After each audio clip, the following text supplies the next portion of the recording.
নমস্কার বন্ধুরা, filmi Indian Bengali চ্যানেলে তোমাদের স্বাগত।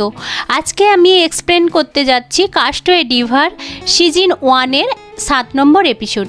যারা যারা আমাদের আগের এপিসোডগুলো দেখোনি তাদের কাছে অনুরোধ করব তোমরা গিয়ে আমাদের আগের এপিসোডগুলো দেখে নাও। ডেসক্রিপশান বক্সে লিংক দেওয়া আছে। যারা আমাদের চ্যানেলে নতুন তাদের অনুরোধ করব তোমরা গিয়ে আমাদের চ্যানেলটাকে সাবস্ক্রাইব করে নাও, যাতে এরকম নতুন নতুন ভিডিও তোমাদের কাছে নিয়ে আসতে পারি। চলো তাহলে বেশি কথা না বাড়িয়ে আজকের ভিডিওটা শুরু করি। এপিসোডের শুরুতে আমরা উহাকের বাবাকে দেখতে পাই। সে সিভিল সার্ভেন্ট। সে তার মার সাথে প্রথম দেখা করেছিল এবং তারপরেই তাদের বিয়ে হয়ে গেছিল। যখন সে তার অফিসে কাজ করছিল তখন তার মা তার কাছে এসে জিজ্ঞেস করছে, আমরা আমাদের নাম কিভাবে চেঞ্জ করতে পারি? তখন উহাকের বাবা লি বলে, আপনাদের কোর্টে যেতে হবে। তখন সে বলে, তাহলে কি আমার স্বামী জানতে পেরে যাবে? তখন লি বলে, হ্যাঁ, আপনার স্বামী জানতে পেরে যাবে। এমন কোনো উপায় আছে যার মাধ্যমে আমি আমার নিজের নামটাকে চেঞ্জ করতে পারি? আসলে আমি আমার 2 ছেলেকে বাঁচাতে চাই। তখন লি বলে, আপনাদের পুলিশের কাছে যেতে হবে। মিস সং বলেন, ঠিক আছে, আপনাকে অসংখ্য ধন্যবাদ। এরপর মিস সং সেখান থেকে চলে যান। এরপর মিস্টার লি উহাককে বলে, আমি একটা রাস্তা বের করেছি। এই এরিয়াতে 2 ছেলে ও তার ফ্যামিলি রাতারাতি গায়েব হয়ে গেছিল। ওই ফ্যামিলির ডিটেলসটা আমরা চুরি করে নিজেদের নামে চালিয়ে নিয়েছি। তখন উহাক বলে, ওই ফ্যামিলিটা যদি ফিরে আসে? তখন তার বাবা বলে, ওই ফ্যামিলিটা 20 বছর ধরে আসেনি এবং তাদের আইডেন্টিটিও নেই। তাদের যদি আসার ছিল তাহলে তারা এতদিনে ফিরে আসতো। তোমাকে এটা নিয়ে ভাবতে হবে না। এরপরে সিন শিফট হয়। আমরা দেখতে পাই রিয়েলিটি শোয়ের এমপ্লয়ি লিফটের ভেতরে একে অপরের সঙ্গে কথা বলছে। যখন রাঞ্জো ইয়নমোকে কম্পিটিশানে হারিয়ে দেবে, এরপরে স্টেজে এসে তার পরিচয়টা সবার সামনে বলে দেবে। এই লিফটে ওয়াক ছিল। সে এই কথাটা শুনে অবাক হয়ে যায়। অন্যদিকে কাংবো এবং সজুন একটা রুমের ভেতরে একে অপরের সাথে কথা বলছে। সজুন বলে, আমরা প্রথমে ডিসাইড করে নিয়েছিলাম ইয়নমোর লাইভ পারফরমেন্স করবে না, সে শুধু লিপসিং করবে। এখন যখন এটা হবে না, আমরা শো থেকে নিজেদের নামটা সরিয়ে নিচ্ছি। কাংবো বলে, ঠিক আছে, আমরা বাইরে দাঁড়িয়ে থাকা সমস্ত রিপোর্টারদের বলে দেবো ইয়নমোর লাইভ পারফরমেন্স করতে পারবে না। সজুন বলে, ঠিক আছে, শোর পরে তুমি আমাকে সরি বলবে। কাংবো বলে, আমি ইয়নমোকে যদি লিপসিং করতে দিই তাহলে আমাদের কোম্পানি থেকে আমাকে রিজাইন দিতে হবে। তার থেকে ভালো আমি আপনাকে সরি বলে দিই। সজুনের কাছে আর কোনো রাস্তা ছিল না। সজুন ইয়নমোরকে বলে, এতদিন সবাই তোমাকে মোকার সাবস্টিটিউট ভেবেছিল। আমার কাছে এবারে চ্যালেঞ্জ এসেছে। এই চ্যালেঞ্জটা তুমি গ্রহণ করো এবং মোকাকে গান গাওয়ার শোতে হারিয়ে ফেলো এবং ইন্ডাস্ট্রিতে তুমি তোমার পজিশনটা ঠিক রাখতে পারবে।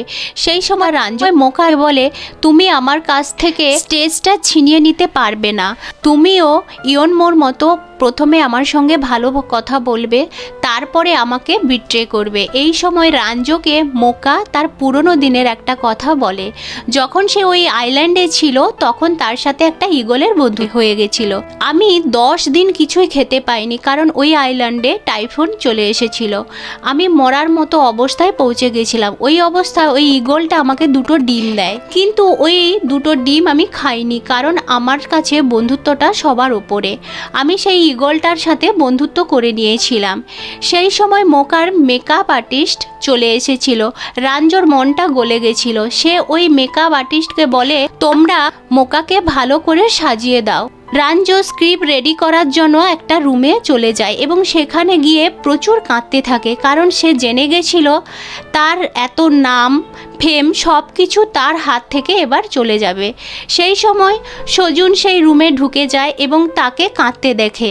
এরপরে সে রুম থেকে বেরিয়ে আসে এবং সেই রুমের ভেতরে কাউকে ঢুকতে মানা করে দেয়। ডংমিন মোকাকে যখন রিহার্সেলে যাওয়ার জন্য নিতে এসেছিল, মোকা তাকে জিজ্ঞেস করে, তোমরা কি এখনও ওই আইল্যান্ডটা পরিষ্কার করতে যাও?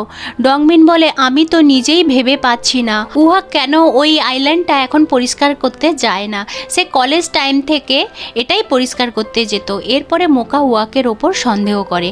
এরপর উয়াক মোকার সাথে যখন দেখা করে তাকে বলে, তুমি কি এরকম চেহারা নিয়ে স্টেজে যাবে?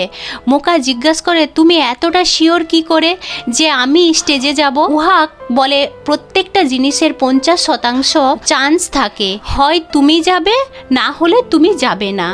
সেই সব শুনে মোকা নিজেকে খুব গর্বিত মনে করে। মোকা যখন যাচ্ছিল তখন সে কিছু স্টাফকে বলতে শুনে ওয়াক স্টেজের থিমটা সাগর রেখেছিল। মোকার পুরনো দিনের একটা কথা মনে পড়ে যায়।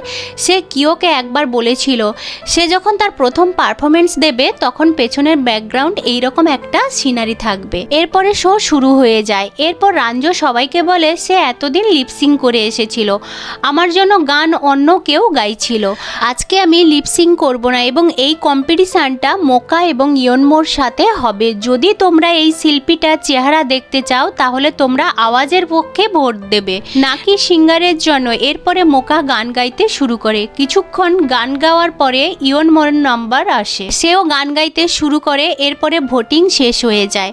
মোকা এই কম্পিটিশানটা জিতে যায়। এই লাইভ শোটা বংওয়ান দেখছিল। ওটা জেতার পরে মোকা রাঞ্জোর কাছে চলে যায় এবং তার সাথে গলা জড়ায়। আমি লোককে এবারে জানাবো আমি তোমার ব্যাপারে একদম শিওর ছিলাম, কিন্তু তুমি সঙ্গীত থেকে নিজেকে সরিয়ে আমার সাথে বিট্রে করবে না। ওয়াশরুমে রাঞ্জো ইয়নমোকে বলে তোমাকে আরও অনেক বেশি পারফরমেন্স করতে হবে যাতে তোমার ফ্যানেরা তোমার প্রতি আস্থা রাখতে পারে, না হলে তোমার অবস্থা আমার মতো হবে। মোকার কথাগুলো ইয়নমোর সিরিয়াসলি নিয়ে নেয়। এরপরে ইয়নমো তার ফ্যানেদের গলায় জড়িয়ে বলে আমি তোমাদের কথা আরও চিন্তাভাবনা করব এবং আরও ভালো করে গান গাওয়ার চেষ্টা করব। এরপরে সিনে আমরা দেখতে পাই উহা কানবোকে বলছে তুমি মোকার আইডেন্টিটি কেন রিভেল করেছো? যদি বংওয়ান জানতে পেরে যায় তাহলে আমাদের পুরো ফ্যামিলিটা নষ্ট হয়ে যাবে। আমাদের পুরনো স্মৃতি ভুলে যেতে হবে। আমরা যতদিন থেকেছি ততদিন থাকতে চাই। কাংবো বলে আমি এটা কখনো করতে পারবো না, কারণ মিথ্যে কথা বলতে বলতে আমার আর ভালো লাগছে না। আমি 15 বছর ধরে লোকে মিথ্যে কথা বলছি, আমি আর এটা করতে পারবো না। উহা কাংবোর এই সমস্ত কথাগুলো মোকা শুনে নেয় এবং সে জানতে পেরে যায় উহা কি কিও। সেই সময় মোকার নজর বংওয়ানের দিকে যায় এবং সে দেখে বংওয়ান দাঁড়িয়ে আছে। সেই সময় রাঞ্জো তাকে ফোন করে এবং বলে আমি পার্কিং লটে আছি, তুমি এখানে চলে এসো। সেই সময় আমরা দেখতে পাই রাঞ্জোর ফোনের ব্যাটারিটা শেষ হয়ে যায়। সেখানে সজুন দাঁড়িয়েছিল। সে রাঞ্জোকে বলে তুমি আমার ফোনটা নিয়ে নাও, মোকার সাথে কথা বলো। রাঞ্জো বলে সে কি তোমার পরের টার্গেট? সজুন রাঞ্জোকে বলে মোকাকে আমি খুব তাড়াতাড়ি আমার এজেন্সিতে নিয়ে আসবো। এরপর কাংবো মোকাকে ফোন করে, কিন্তু মোকা তার ফোনটা সুইচ অফ করে দেয় এবং বংওয়ানের সাথে দেখা করার জন্য একটা রেস্টুরেন্টে চলে যায়। বংওয়ান মোকাকে বলে তুমি কি কিওর সাথে দেখা করেছো? মোকা বলে আমি যদি জানতে পারতাম কিও কোথায় আছে তাহলে আমি তাকে খুঁজতাম না। ওই দিন আমি আপনাকে দেখে খুবই ভয় পেয়ে গেছিলাম, কারণ আমার মনে হচ্ছিল আপনি প্রতিদিন আমার পিছু নিচ্ছেন। বংওয়াল বলে আমার ভাগ্যটা খারাপ, আমার 2 ছেলে এবং আমার স্ত্রী আমাকে সবসময় খারাপ ভাবতো। বংওয়ান মোকার কোনো রিয়াকশান দেখতে পায় না। পরে বংওয়ান বলে চোংসাং আইল্যান্ডে সবাই জানতো আমার একটাই ছেলে, আমি এখন বললাম আমার 2 ছেলে এবং তুমি সেটা অবাক হলে না, তার মানে তুমি মিথ্যে কথা বলছো। আমার মনে হয় তুমি আমার 2 ছেলের সাথে দেখা করেছো। এরপরে মোকা ভয় পেয়ে ঘাবড়ে যায় এবং সে সেখান থেকে চলে যায়। অন্যদিকে আমরা রাঞ্জোকে দেখতে পাই মোকার ডেবিউ করবে, সেই জন্য রাঞ্জো মোকার জন্য একটা গিফট নিয়ে আসে। উহা কাংবোকে মোকার ব্যাপারে জিজ্ঞেস করে। রাঞ্জো যখন তার ফোন চেক করে সে ফোনে মোকার মেসেজ দেখতে পায়। মোকা বলে আমার গায়ক হতে ইচ্ছে করে না, আপনি আমার জন্য অনেক করেছেন, এর জন্য আপনাকে অসংখ্য ধন্যবাদ। এরপরে উহাগ এবং কাংবো গাড়িতে করে মোকার খোঁজে বেরিয়ে পড়ে। মোকা টিকিট নিয়ে অন্য একটা শহরে চলে যায় এবং সেখানে একটা রেস্টুরেন্টে ঢুকে খাবার খেতে থাকে। রেস্টুরেন্টের মালিক মোকাকে চিনতে পেরে যায় এবং সে তাকে একটা অটোগ্রাফ দিতে বলে। মোকা তাকে বলে আমি আপনাকে অটোগ্রাফ দিতে পারবো না, কারণ আমি সিঙ্গার হতে পারবো না। মোকা কাঁদতে থাকে। তখন সেই রেস্টুরেন্টের মালিক তাকে জিজ্ঞেস করে তুমি কাঁদছো কেন? সে বলে আমি রাঞ্জোকে মিথ্যে কথা বলেছি, আমি ওই ডিমগুলো খেয়ে নিয়েছিলাম। সেই সময় আমরা কাংবোকে ওই রেস্টুরেন্টের ভেতরে আসতে দেখি। মোকা কাংবোকে বলে তুমি কিভাবে জানলে আমি এখানে আছি? তখন কাংবো বলে তুমি এখন পাবলিক ফিগার হয়ে গেছো, তুমি খুব পপুলার হয়ে গেছো, তুমি কোথায় যাচ্ছ প্রতিটা মুহূর্ত খবর আমি অনলাইনে দেখতে পাচ্ছি, লোক তোমার ছবি পোস্ট করছে।